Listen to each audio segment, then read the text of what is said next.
Bienvenue sur History. Aujourd'hui nous allons parler d'un homme qui marqua l'histoire du crime organisé, le célèbre mafieux italien Frank Costello.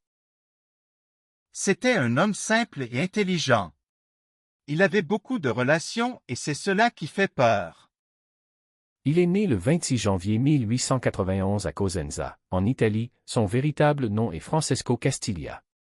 Quand il a 4 ans, ses parents déménagent à East Harlem, à New York. Il changea son nom à Frank Costello en 1916. Son frère avait des relations avec le gang 104 Th Street après leur arrivée à New York, ce qui influença beaucoup le petit Frank Costello. Il est devenu le chef du gang 104 Th Street Gang, qui était un gang italien situé à Harlem.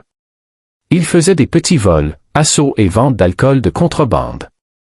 En 1915, il va en prison pour possession d'une arme cachée. Ils font du trafic d'alcool et de jeux d'argent dans les années 1920 à New York. En 1918, il se marie avec son amie d'enfance Loretta Giergement. Après son mariage, il travaille pour Ciro Terranova, qui était un puissant mafieux pour la famille du crime organisé Morello. C'est pendant cette période qu'il rencontre Lucky Luciano, membre du gang Lower Side East Gang. Ils deviendront très vite amis et commenceront à fusionner leurs entreprises commerciales respectives.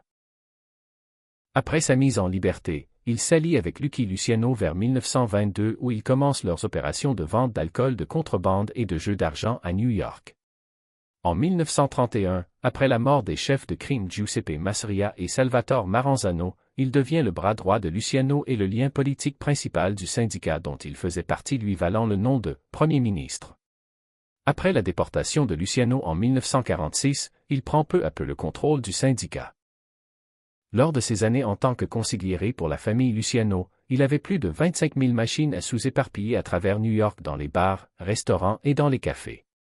Il a aidé à étendre les jeux d'argent illégaux à travers les États-Unis comme en Louisiane en faisant un marché entre le gouverneur Huelon et Carlos Marcello, le chef des New Orleans.